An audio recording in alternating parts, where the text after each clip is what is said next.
Hola, mi nombre es Víctor. Hoy les vengo a hablar sobre la membrana plasmática, la función y los componentes principales en ellas. Y otro tema que abarca es la fluidez de la membrana. La membrana plasmática es una estructura compleja que facilita el intercambio de información y sustancias entre la célula y el medio extracelular.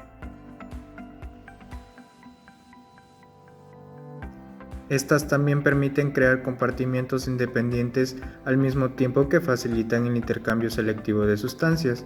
Las membranas plasmáticas también aíslan las células de su medio.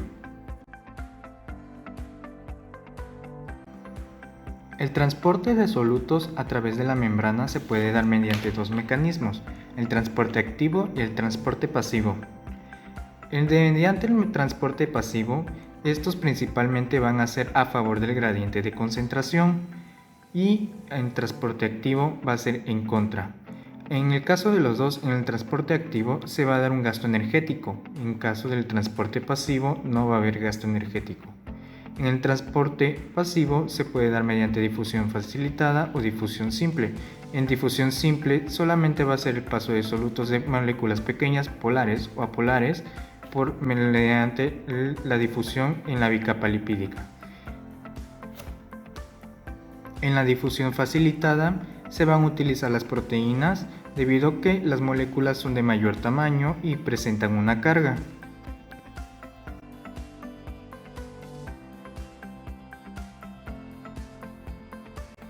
Cuando el transporte se realiza en contra del gradiente de concentración, es necesario un aporte energético, por lo cual el proceso se va a denominar como transporte activo. Este tipo de transporte mayoritariamente se le da mediante lo que es proteínas de tipo carrier, en el cual van a ser especializadas. La fuente de energía utilizada por las proteínas de tipo carrier pueden ser de dos tipos, primarias y secundarias. En el caso de las primarias, los transportadores que usan ATP o luz. Y en el caso de la secundaria es cuando el transportador se va a acoplar a la reacción no favorable, con una reacción espontánea. Con esto desencadena dos tipos de transporte, en el cual sería transporte activo primario y transporte activo secundario. En el transporte activo primario, la energía proveniente de la hidrólisis del ATP y el secundario proviene del gradiente de concentración que se ha generado con el transporte primario. Entre los componentes principales de la membrana plasmática encontramos la bicapa lipídica, las proteínas, el colesterol y carbohidratos.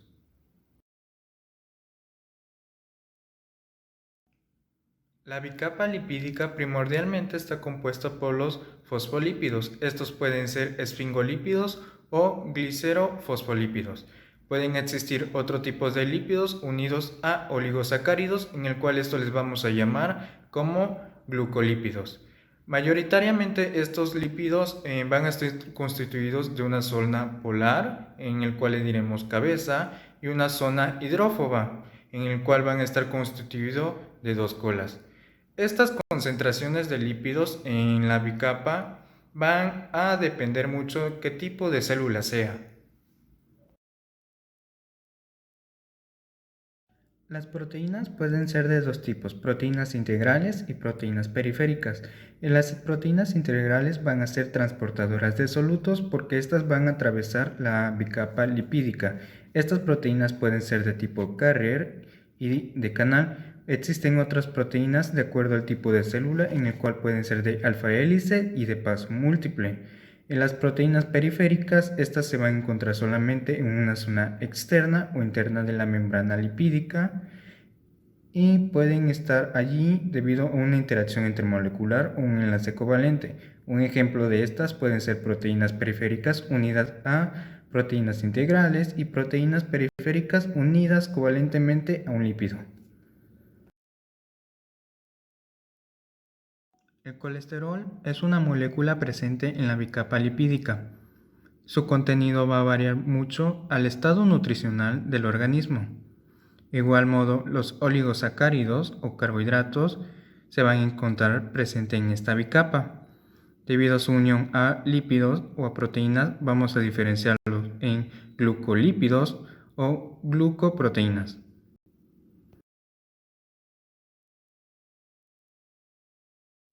La fluidez es la capacidad que tienen los componentes de la membrana para desplazarse en ella. En este caso, las proteínas pueden desplazarse a la propiedad que se presenta en la membrana plasmática, específicamente en la bicapa lipídica. Los componentes de la bicapa lipídica, es decir, primordialmente los fosfolípidos, pueden moverse mediante dos tipos de movimiento lateral y movimiento flip-flop. El primero, que es el lateral, se da mayoritariamente más frecuente, pero el flip-flop es un movimiento raro. Los factores que pueden afectar en este tipo de movimiento o la fluidez principalmente es la temperatura y también otros como la presencia de insaturaciones, el colesterol y la longitud de las cadenas hidrocarbonadas.